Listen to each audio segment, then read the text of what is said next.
ये मसला हल कैसे होगा? ये कहाँ जा रहा है? क्या ये आगे बढ़ेगा?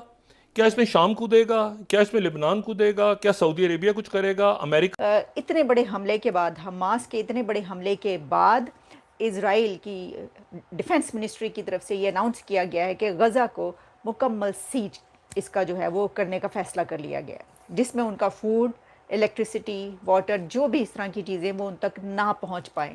पूरी तरीके से ये एरिया ध्वस्त कर दिया गया है। तो ये तस्वीरें आपको दिखा रहे हैं कि किस तरीके से गाजा ने जो हिमाकत की थी, हमास ने जो हिमाकत की थी, अब उसकी सजा यहाँ पर वो भुगत कि आप जो है वो बम फेंक के तो देन यू वेट फॉर अल्लाह कि अल्लाह उनके बम के आगे जवाब में जो हाथ रखेगा, तो इसे तो होता नहीं। तो आप अपने लोगों को मरवा रहे हैं। और जो इजराइल है उसने इंडिया का शुक्रिया अदा किया, उन्होंने थैंक यू कहा इंडिया को कि इंडिया की तरफ से लोगों ने कहा कि वो वॉलंटियर। ये गाजा की पूर्ण बर्बादी की तरफ इजराइल आगे बढ़ रहा है। और मैं कहना चाहता हूँ, जैसा प्रधानमंत्री जी ने कहा, नेतन्याहू ने, कि हम ऐसा सबक सिखाएंगे कि 50 साल तक हमास भूलेगा नहीं। और हमास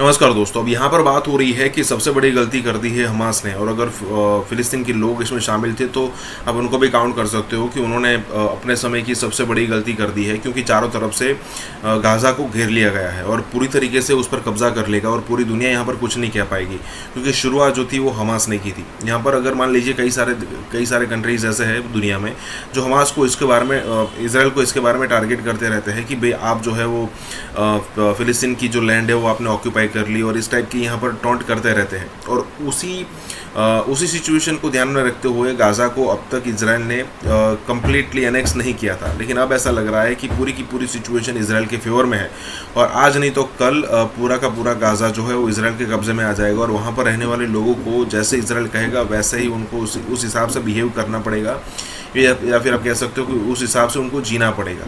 तो यहाँ पर यही बात हो रही है कि आखिरकार क्या गलती कर दी हो, और इसी के साथ ही वीडियो शुरू करते हैं। ये मसला हल कैसे होगा? ये कहाँ जा रहा है? क्या ये आगे बढ़ेगा?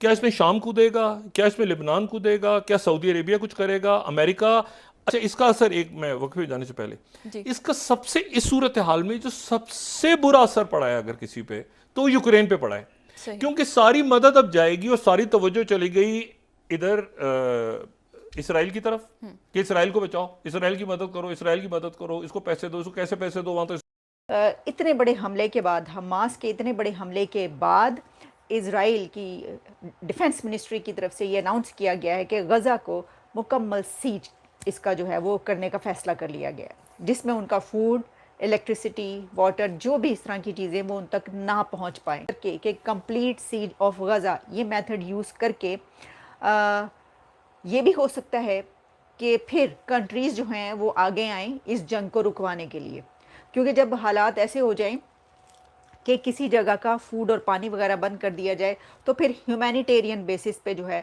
वो कोशिशें स्टार्ट हो जाती हैं। यूएन भी हो सकता है दरमियान में इस तरह की सिचुएशन हो जाए, हो सकता है कि फिर जंग बंद करवाने की कोशिशें हों, लेकिन इसमें क्योंकि हमदर्दियाँ उसके साथ चली जाती हैं कि जिसका फूड पानी बंद हुआ है, लेकिन क्योंकि ये हमला इतना बड़ा है कि इस वक्त मेरा ख्याल है कि कुछ कंट्रीज़, कुछ मुस्लिम कंट्रीज़ के जो इज़राइल के ख़िलाफ़ नहीं खड़े, बाकी सब के सब पूरी दुनिया जो है इज़राइल के साथ इस वक्त इसलिए है क्योंकि ये जो है ये हमला एक ऐसा किया गया जो कि बहुत इंसानियत सोच, यानी इंसानियत, इंसान वाले यहाँ। लेकिन किस तरीके से ये जो इमारतें ध्वस्त हो रही हैं और हर जगह इसी तरीके की तस्वीरें यहाँ पर सामने आ रही हैं।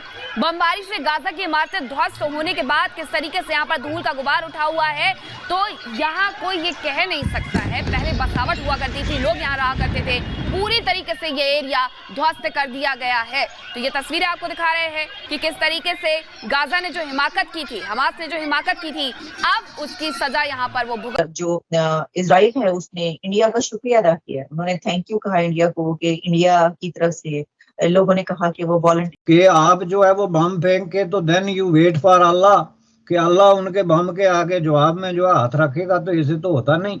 तो आप अपने लोगों को मरवा रहे हैं, और ये क्लासिकल केस है।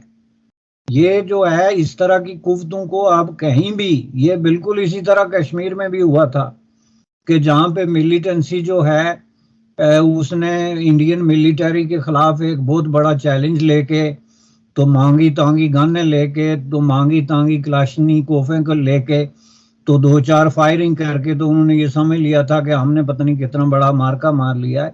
लेकिन जब मिलिट्री की तरफ से उसका जवाब आया और जिस तरीके से वहां पे रिप्रेशन हुआ और जिस तरीके से वहां पे खून खराबा और तसादम की शक्ल में जो कत्ल गारतगरी हुई, वो सब लोगों के सामने है। अब ये किसी तंजीम को ये हक नहीं पहुंचता कि वो एक पॉपुलेशन को खुद ब खुद रिप्रेजेंट करना शुरू हो जाए बगैर किसी डेमोक्रेटिक प्रोसेस या कंसल्टिंग के, और उसके बाद उनके नाम पे वायलेंस की इस हद तक चली जाए कि बड़ी बड़ी मुनाज़म किस्म की मिलिटरीज को और फोर्सेस को जो है वो चैलेंज करे, प्रोवोक करे और उनको मजबूर करे कि वो आपकी पॉपुलेशन पे बम्बिंग करें। कि जब एयरफोर्स जब डिस्ट्रक्शन प्लान बनाता है तो बड़ा सिस्टमेटिक तरीके से बनाता है। और कैसे बनाता है?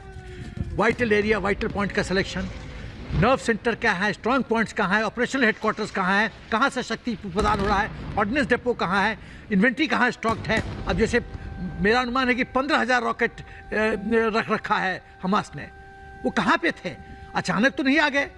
तो उसको डिस्ट्रॉय करना, लीडर कमजोर करना, हमास के टॉप लीडरशिप को टारगेट करना और फिजिकली एलिमिनेट करना, ये मल्टी प्रॉन्ग जो अटैक होता है ना, इससे शक्ति विहीन होती है, छीन होती है और ये गाजा की पूर्ण बर्बादी की तरफ इजराइल आगे बढ़ रहा है। और मैं कहना चाहता हूँ, जैसा प्रधानमंत्री जी ने कहा, नेतन्याहू ने, कि हम ऐसा सबक सिखाएंगे कि 50 साल तक हमास भूलेगा नहीं। और हमास नंबर 2 जो डिस्पैरिटी है, इजराइल एज ए स्ट्रांग किस्म की फौज और स्ट्रांग किस्म की जदीद टेक्नोलॉजी की हामिल जो है, एक मुनज़्ज़म मिलिट्री के को चैलेंज करने के लिए जिस किस्म की तैयारी, जिस किस्म के हथियारों, जिस किस्म की फौज और ताकत की ज़रूरत होती है, वो आपके पास नहीं है।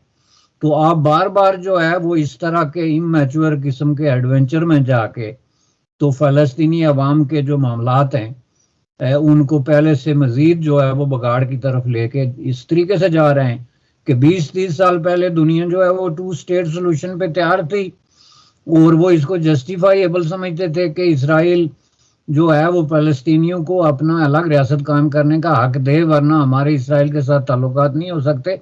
आज वो मुतालबा नहीं है। आज मुतालबा ये है कि इसराइल जो कर रहा है बिल्कुल ठीक कर रहा है और हम उसके साथ हैं। ये स्टेटमेंट आप हर दूसरी कुव्वत से आप सुनेंगे।